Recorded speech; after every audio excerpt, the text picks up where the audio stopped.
ಬಂಧುಗಳೇ ನಮಸ್ಕಾರ, ಹೇಗಿದ್ದೀರಿ ಎಲ್ಲರೂ? ನಾನು ಸುಬ್ರಹ್ಮಣ್ಯ ಎಸ್ ಹಂಡಿಗೆ. ಬಂಧುಗಳೇ, ಖ್ಯಾತನಾಮರ ಬದುಕಿನ ಕುರಿತಾಗಿ ಸಾರ್ವಜನಿಕರಿಗೆ ಕುತೂಹಲ ಸಹಜ. ಅವರು ಸಾರ್ವಜನಿಕ ಜೀವನದಲ್ಲಿ ಇರುವಂತ ಕಾರಣಕ್ಕಾಗಿ ಅವರ ವೈಯಕ್ತಿಕ ಬದುಕು ಸಾರ್ವಜನಿಕ ವಲಯದಲ್ಲಿ ಚರ್ಚೆ ಆಗುತ್ತೆ. ಆ ಕಾರಣಕ್ಕಾಗಿ ಈ ಸ್ಟೋರಿಯನ್ನ ನಿಮ್ಮ ಮುಂದೆ ಇಡ್ತಾ ಇದ್ದೇನೆ. ಬಂಧುಗಳೇ, ಇತ್ತೀಚೆಗೆ ಅತಿ ಹೆಚ್ಚು ಚರ್ಚೆ ಆಗ್ತಿರುವಂತ ವಿಚಾರ ಅಂದ್ರೆ ಕ್ರಿಕೆಟಿಗ ಹಾರ್ದಿಕ್ ಪಾಂಡ್ಯ ಹಾಗೆ ನಟಿ ಕಮ್ ಮಾಡೆಲ್ ಆಗಿರುವಂತ ನತಾಶಾ ಡಿವೋರ್ಸ್ಗೆ ಸಂಬಂಧಪಟ್ಟ ಹಾಗೆ ಅಥವಾ ಅವರ ವೈವಾಹಿಕ ಬದುಕು ನಂತರದ ಭಿನ್ನಾಭಿಪ್ರಾಯಕ್ಕೆ ಸಂಬಂಧಪಟ್ಟ ಹಾಗೆ ಸಾಕಷ್ಟು ಚರ್ಚೆ ಆಗ್ತಿದೆ. ಹಾಗಾದ್ರೆ ಹಾರ್ದಿಕ್ ಪಾಂಡ್ಯ ಬದುಕಿನಲ್ಲಿ ಏನಾಗ್ತಿದೆ? ಅವರಿಬ್ಬರ ನಡುವೆ ಭಿನ್ನಾಭಿಪ್ರಾಯ ಉಂಟಾಗೋದಕ್ಕೆ ಕಾರಣ ಏನು? ಸದ್ಯ ಏನೆಲ್ಲ ಬೆಳವಣಿಗೆ ಆಗ್ತಿದೆ? ಅದಕ್ಕೆ ಸಂಬಂಧಪಟ್ಟಾಗ ಒಂದಷ್ಟು ಸಂಗತಿಯನ್ನ ಗಮನಿಸ್ತಾ ಹೋಗೋಣ. ಬಂಧುಗಳೇ, ಹಾರ್ದಿಕ್ ಪಾಂಡ್ಯ ಒಂದಷ್ಟು ಕೆಟ್ಟ ದಿನವನ್ನ ಫೇಸ್ ಮಾಡ್ತಾ ಇದ್ದಾರೆ. ಯಾಕೋ ಏನೋ ಗೊತ್ತಿಲ್ಲ, ಬ್ಯಾಕ್ ಟು ಬ್ಯಾಕ್ ಅವರಿಗೆ ಟೈಮ್ ಕೈ ಕೊಡೋದಕ್ಕೆ ಶುರು ಮಾಡಿಕೊಂಡಿದೆ. ಗುಜರಾತ್ನಿಂದ ಮುಂಬೈ ಇಂಡಿಯನ್ಸ್ ತಂಡಕ್ಕೆ ಬಂದರು, ತಂಡದ ಕ್ಯಾಪ್ಟನ್ ಆದರೂ ಕೂಡ ನೆಮ್ಮದಿ ಇರಲಿಲ್ಲ. ನಿರಂತರವಾಗಿ ಟೀಕೆಯನ್ನು ಫೇಸ್ ಮಾಡಬೇಕಾಯಿತು. ಅದಕ್ಕೂ ಮುನ್ನ ಇಂಡಿಯಾ ಟೀಮ್ಗೂ ಕೂಡ ಕಂಬ್ಯಾಕ್ ಮಾಡೋದಕ್ಕೆ ಸಾಧ್ಯ ಆಗಿರಲಿಲ್ಲ. ಯಾಕಂದರೆ ಗಾಯದ ಸಮಸ್ಯೆಯಿಂದ ತಂಡದಿಂದ ಹೊರಗುಳಿಬೇಕಾಯಿತು. IPLಗೆ ಕಂಬ್ಯಾಕ್ ಮಾಡಿದ್ರೂ ಕೂಡ ಅಲ್ಲೂ ನೆಮ್ಮದಿ ಇಲ್ಲದಂತಾಯಿತು. ವೈಯಕ್ತಿಕವಾದಂಥ ಪ್ರದರ್ಶನವೂ ಕೂಡ ಇರಲಿಲ್ಲ. ಕ್ಯಾಪ್ಟನ್ ಆಗಿ ತಂಡವನ್ನು ಒಂದು ಹಂತಕ್ಕೆ ಮೇಲೆತ್ತೋದಕ್ಕೆ ಸಾಧ್ಯ ಆಗಲಿಲ್ಲ. IPLನಲ್ಲಿ ಕೊನೆಯ ಸ್ಥಾನವನ್ನು ಕಾಣುವಂಥ ಪರಿಸ್ಥಿತಿ ಎದುರಾಯಿತು. ಅದಾದ ಬಳಿಕ ಹಾರ್ದಿಕ್ ಪಾಂಡ್ಯ ದೊಡ್ಡ ಮೊತ್ತವನ್ನು ಕಳ್ಕೊಂಡು ಬಿಡ್ತಾರೆ ನಂಬಿಕೆ ದ್ರೋಹದಿಂದ. ಅವರ ಸೋದರ ಸಂಬಂಧಿಯೊಬ್ಬರು ಹಾರ್ದಿಕ್ ಪಾಂಡ್ಯ ಹಾಗೆ ಅವರ ಸಹೋದರನಿಂದ ಕೋಟಿ ಹಣವನ್ನು ಒಂದು ಕಂಪನಿಯಲ್ಲಿ ಹೂಡಿಕೆ ಮಾಡಿಸ್ಬಿಟ್ಟಿದ್ರು. ಅಲ್ಲಿ ಹಾರ್ದಿಕ್ ಪಾಂಡ್ಯ ಮೋಸ ಹೋಗಿಬಿಟ್ರು, ಆರ್ಥಿಕ ಸಂಕಷ್ಟಕ್ಕೆ ಈಡಾಗಬೇಕಾಯಿತು. ಅದರ ಬೆನ್ನಲ್ಲೇ ಇದೀಗ ಎಲ್ಲ ಕಡೆಗಳಲ್ಲೂ ಕೂಡ ಸದ್ದು ಮಾಡ್ತಿರುವಂಥ ವಿಚಾರ ಅಂದರೆ ಅವರ ವೈವಾಹಿಕ ಬದುಕಿನ ಭಿನ್ನಾಭಿಪ್ರಾಯಕ್ಕೆ ಸಂಬಂಧಪಟ್ಟ ಹಾಗೆ. ಈ ರೀತಿಯಾಗಿ Hardik Pandya back to back ಒಂದಷ್ಟು ಕೆಟ್ಟ ದಿನವನ್ನೇ ಫೇಸ್ ಮಾಡುವಂತಾಗಿದೆ. ಹಾಗಾದರೆ ಹಾರ್ದಿಕ್ ನತಾಶಾ ವಿಚಾರದಲ್ಲಿ ಈ ಪರಿಯಾದಂಥ ಚರ್ಚೆ ಆಗೋದಕ್ಕೆ ಕಾರಣ ಏನು? ಅದನ್ನು ಗಮನಿಸ್ತಾ ಹೋಗೋಣ.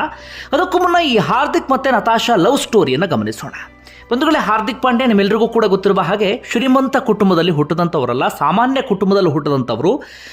ಹಾರ್ದಿಕ್ ಪಾಂಡ್ಯ ತಂದೆ ತಾಯಿಯ ಶ್ರಮದಿಂದಾಗಿ ಅಣ್ಣ ತಮ್ಮ ಇಬ್ಬರು ಕೂಡ ಕ್ರಿಕೆಟರ್ಗಳಾಗ್ತಾರೆ. ದೊಡ್ಡ ಮಟ್ಟಿಗೆ ನೇಮು ಫೇಮು ಎಲ್ಲವೂ ಕೂಡ ಬರುತ್ತೆ. ಜೊತೆಗೆ ಶ್ರೀಮಂತಿಕೆಯೂ ಕೂಡ ಬಂದು ಬಿಡುತ್ತೆ. ಇವತ್ತು ಹಾರ್ದಿಕ್ ಪಾಂಡ್ಯ ಬಹಳ ದೊಡ್ಡ ಮಟ್ಟಿಗೆ ಬೆಳೆದು ನಿಂತಿದ್ದಾರೆ. ಇನ್ನು ನತಾಶಾ ವಿಚಾರವನ್ನು ಗಮನಿಸ್ತಾ ಹೋಗೋದಾದರೆ, ನತಾಶಾ ಮೂಲತಃ ಸರ್ಬಿಯಾದವರು. ಆದರೆ ಆ್ಯಕ್ಟಿಂಗು ಕುರಿತಾಗಿ ವಿಪರೀತ ಆಸಕ್ತಿ ಇದ್ದಂಥ ಕಾರಣಕ್ಕಾಗಿ 2012ರಲ್ಲಿ ಅವರು ಭಾರತಕ್ಕೆ ಬರ್ತಾರೆ. ಅದಾದ ಬಳಿಕ ಸತ್ಯಾಗ್ರಹ ಎನ್ನುವಂಥ ಒಂದು ಸಿನಿಮಾದಲ್ಲಿ ಕಾಣಿಸ್ಕೊಳ್ತಾರೆ. ಅದಾದ ನಂತರ ಹೆಚ್ಚಿನ ಅವಕಾಶಗಳು ಅವರಿಗೆ ಬರೋದಿಲ್ಲ. ಈ ಕಾರಣಕ್ಕಾಗಿ ಡ್ಯಾನ್ಸರ್ ಆಗಿ ಒಂದಷ್ಟು ಸಿನಿಮಾಗಳಲ್ಲಿ ಕಾಣಿಸ್ಕೊಳ್ತಾರೆ. ಝೀರೋ ಎನ್ನುವಂಥ ಸಿನಿಮಾ, ಅದಾದ ಬಳಿಕ DJ ವಾಲೆ ಬಾಬು ಎನ್ನುವಂಥ ಮ್ಯೂಸಿಕ್ ವಿಡಿಯೋ ಹಿಟ್ ಆಗುತ್ತೆ. ದಿ ಬಾಡಿ ಎನ್ನುವಂಥ ಒಂದು ಸ್ಪೆಷಲ್ ಡ್ಯಾನ್ಸ್ನಲ್ಲಿ ಕಾಣಿಸ್ಕೊಳ್ತಾರೆ ಒಂದು ಸಿನಿಮಾದಲ್ಲಿ. ಹಾಗೆ ಸಚ್ ಬಲಿಯೇ 9 ಎನ್ನುವಂಥ ಶೋ ಅವರಿಗೆ ಹೆಸರು ತಂದು ಕೊಡುತ್ತೆ. ಬಿಗ್ ಬಾಸ್ 8ನಲ್ಲೂ ಕೂಡ ಕಾಣಿಸ್ಕೊಳ್ತಾರೆ. ಹಾಗೆ ಕನ್ನಡದ ದನ ಕಾಯೋನು ಸಿನಿಮಾದಲ್ಲೂ ಕೂಡ ಒಂದು ಸಣ್ಣ ಪಾತ್ರದಲ್ಲಿ ಒಂದು ಹಾಡಿನಲ್ಲಿ ಕಾಣಿಸ್ಕೊಂಡಿದ್ದಾರೆ. ಇದು ಎಷ್ಟೋ ಜನರಿಗೆ ಗೊತ್ತಿಲ್ಲ. ಕನ್ನಡದಲ್ಲೂ ಕೂಡ ನತಾಶಾ ಅಭಿನಯಿಸಿದ್ದಾರೆ. ಈ ರೀತಿಯಾಗಿ ಸಿನಿಮಾ ಇಂಡಸ್ಟ್ರಿಯಲ್ಲಿ ಹೇಳಿಕೊಳ್ಳುವಂಥ ಯಶಸ್ಸು ಅವರಿಗೆ ಸಿಗಲಿಲ್ಲ. ಡ್ಯಾನ್ಸರ್ ಆಗಿ ತಕ್ಕ ಮಟ್ಟಿಗೆ ನೇಮು ಫೇಮು ಇತ್ತು, ಆದರೆ ಇಡೀ ಭಾರತಕ್ಕೆ ರೀಚ್ ಆಗಿರಲಿಲ್ಲ. ಆದರೆ ನತಾಶಾ ಇಡೀ ಭಾರತಕ್ಕೆ ರೀಚ್ ಆಗಿದ್ದು ಯಾವಾಗ ಅಂದರೆ ಹಾರ್ದಿಕ್ ಪಾಂಡ್ಯ ಮತ್ತು ನತಾಶಾ ಲವ್ ಸ್ಟೋರಿ ಕುರಿತಾಗಿ ಗುಸುಗುಸು ಶುರುವಾದ ಬಳಿಕ. ಇವರಿಬ್ಬರು ಕೂಡ ಮುಂಬೈನ ನೈಟ್ ಕ್ಲಬ್ ಒಂದರಲ್ಲಿ ಭೇಟಿ ಆಗ್ತಾರೆ. 2018ರ ಸಂದರ್ಭದಲ್ಲಿ ಕಾಮನ್ ಫ್ರೆಂಡ್ ಮೂಲಕ ಭೇಟಿ ಆಗ್ತಾರೆ. ಆ ಭೇಟಿ ಸ್ನೇಹಕ್ಕೆ ತಿರುಗುತ್ತೆ, ಸ್ನೇಹ ಪ್ರೀತಿಯ ಹಂತಕ್ಕೆ ಹೋಗುತ್ತೆ. ಅದಾದ ಬಳಿಕ ಇಬ್ಬರು ಕೂಡ ರಿಲೇಶನ್ಶಿಪ್ನಲ್ಲಿ ಇರ್ತಾರೆ. ಅದಾದ ನಂತರ ನತಾಶಾ ಹಾರ್ದಿಕ್ ಪಾಂಡ್ಯ ಜೊತೆಗಿನ ಒಂದಷ್ಟು ಫೋಟೋಸ್ಗಳನ್ನು ಅಲ್ಲಲ್ಲಿ ಶೇರ್ ಮಾಡ್ತಾ ಇದ್ರು. ಈ ಮೂಲಕ ನತಾಶಾಗೆ ನೇಮು ಫೇಮು ಸಿಗೋದಕ್ಕೆ ಶುರುವಾಗತ್ತೆ.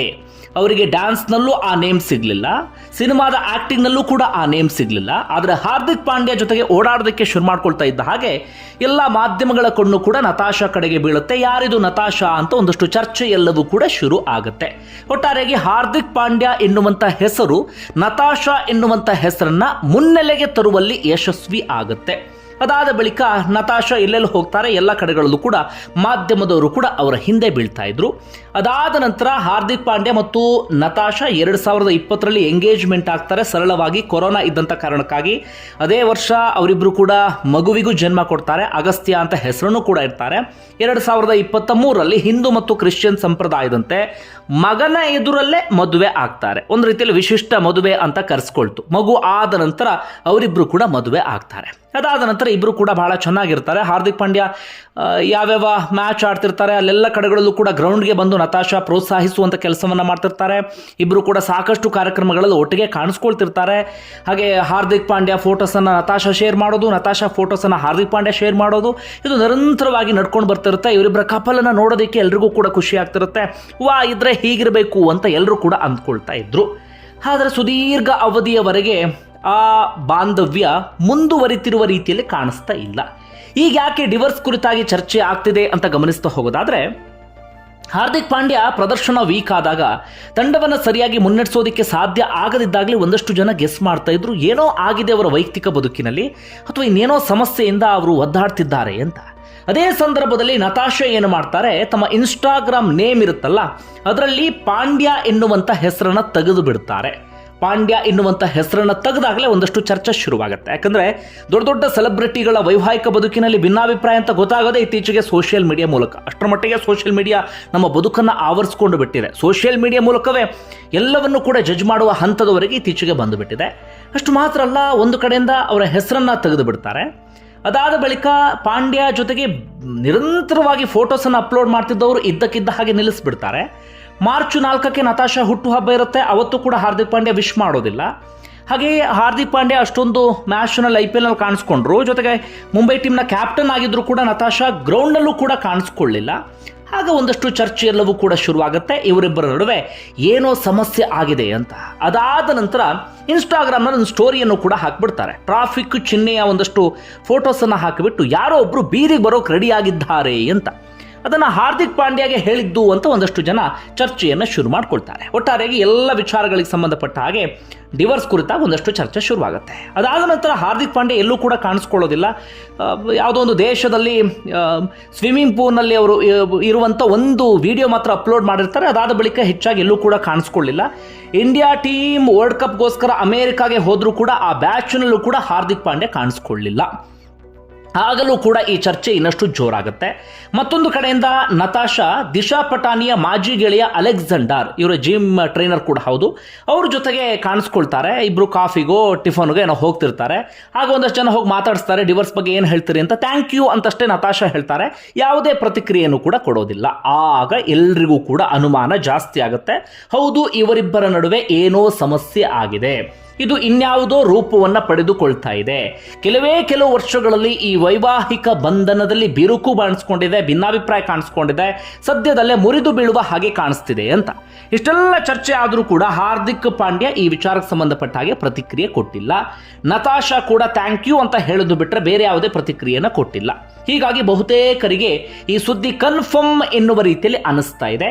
ಹೆಚ್ಚು ಕಡಿಮೆ ಡಿವೋರ್ಸ್ ಹಂತದವರೆಗೆ ಬಂದಿರಬಹುದು ಅಂತ. ಹಾಗಾದರೆ ಕಾರಣ ಏನು? ಒಂದಷ್ಟು ಚರ್ಚೆ ಆಗ್ತಾ ಇದೆ. ಕಾರಣ, ಈಗ ಒಂದಷ್ಟು ಮಾಧ್ಯಮಗಳಲ್ಲಿ ವರದಿಯಾಗಿರುವ ಪ್ರಕಾರ ನತಾಶಾಗೆ ಮೊದಲೊಬ್ಬ ಗೆಳೆಯ ಇದ್ದ, ಅಲಿ ಗೋನಿ ಅಂತ ಆತನ ಹೆಸರು. ಇಬ್ಬರೂ ಕೂಡ ನಚ್ ಬಲಿಯೆ ನೈನ್ ಎನ್ನುವಂಥ ಒಂದು ಶೋನಲ್ಲಿ ಕಾಣಿಸ್ಕೊಂಡಿದ್ರು. ಆ ಶೋ ಕೂಡ ಹಿಟ್ ಆಗಿತ್ತು. ಜೊತೆಗೆ ಇವರಿಬ್ಬರು ಕೂಡ ಒಂದು ಹಂತದವರೆಗೆ ಬಂದಿದ್ರು, ರನ್ನರ್ ಅಪ್ ಏನೋ ಆಗಿದ್ರು ಈ ಜೋಡಿ. ಅದಾದ ಬಳಿಕ ಅವರಿಬ್ಬರ ನಡುವೆ ರಿಲೇಷನ್ಶಿಪ್ ಶುರುವಾಗಿತ್ತು, ಅದು ಇನ್ನೊಂದು ಹಂತದವರೆಗೂ ಕೂಡ ಹೋಗಿತ್ತು. ಅದಾದ ಬಳಿಕ ಹಾರ್ದಿಕ್ ಪಾಂಡ್ಯ ಸಿಗ್ತಾ ಇದ್ದ ಹಾಗೆ ಗೋನಿಯಿಂದ ನತಾಶಾ ದೂರ ಆಗಿದ್ರು. ಅದಾದ ಬಳಿಕ ಹಾರ್ದಿಕ್ ಪಾಂಡ್ಯ ನತಾಶಾ ಮದುವೆ ಆಗಿದ್ರೂ ಕೂಡ ಗೋನಿ ಪದೇ ಪದೇ ಇವರಿಬ್ಬರ ಬದುಕಿನಲ್ಲಿ ಮೂಗು ತೂರಿಸ್ತಾ ಇದ್ರಂತೆ. ಗೋನಿ ಜೊತೆಗಿನ ಆ ಆತ್ಮೀಯತೆ, ಆ ಬಾಂಧವ್ಯ ಎಲ್ಲವೂ ಕೂಡ ನತಾಶಾ ಮತ್ತೆ ಮುಂದುವರಿಸಿದ್ರಂತೆ. ಇದು ಹಾರ್ದಿಕ್ ಪಾಂಡ್ಯಗೆ ಇಷ್ಟ ಆಗಿಲ್ಲ.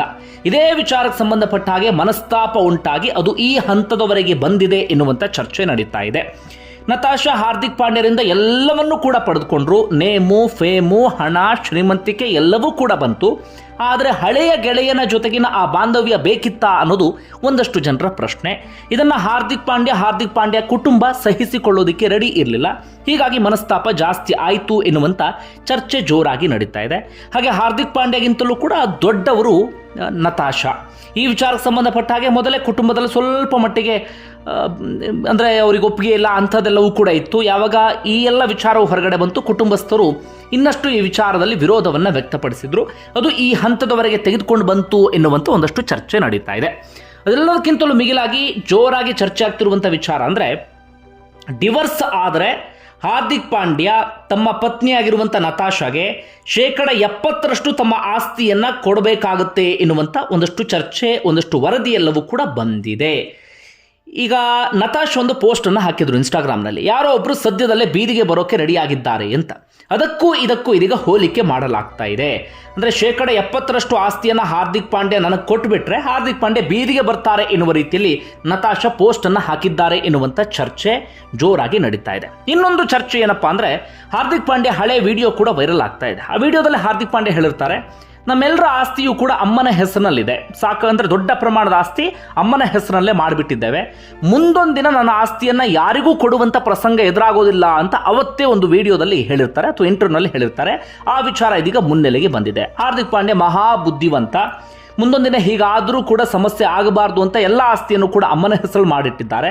ಇದೀಗ ಡಿವೋರ್ಸ್ ಆದರೂ ಕೂಡ ಹಾರ್ದಿಕ್ ಪಾಂಡ್ಯ ಹೆಸರಲ್ಲಿ ಹೆಚ್ಚಿನ ಆಸ್ತಿ ಇಲ್ಲ, ಹೀಗಾಗಿ ಅವರ ಪತ್ನಿಗೆ ಹೆಚ್ಚಿನ ಆಸ್ತಿ ಹೋಗೋದಿಲ್ಲ ಎನ್ನುವಂಥ ಚರ್ಚೆಯು ಕೂಡ ನಡೀತಾ ಇದೆ. ಒಟ್ಟಾರೆಯಾಗಿ ಸದ್ಯ ಆಗ್ತಿರುವಂಥ ಬೆಳವಣಿಗೆ ಒಂದು ಜನರ ಕುತೂಹಲ ಇರುತ್ತೆ. ಆ ಕಾರಣಕ್ಕಾಗಿ ಸಂಗತಿಯನ್ನು ನಿಮ್ಮ ಮುಂದೆ ಇಟ್ಟಿದ್ದೇನೆ. ನೋಡೋಣ ಮುಂದೆ ಏನೆಲ್ಲ ಬೆಳವಣಿಗೆ ಆಗುತ್ತೆ. ಒಳ್ಳೆಯದಾಗಲಿ, ಅವರಿಬ್ಬರಿಗೆ ಒಟ್ಟಿಗೆ ಇರಲಿ ಎನ್ನುವಂಥ ಆಶಯವನ್ನು ವ್ಯಕ್ತಪಡಿಸೋಣ. ಧನ್ಯವಾದ ವಿಡಿಯೋ ನೋಡಿದ್ದಕ್ಕಾಗಿ.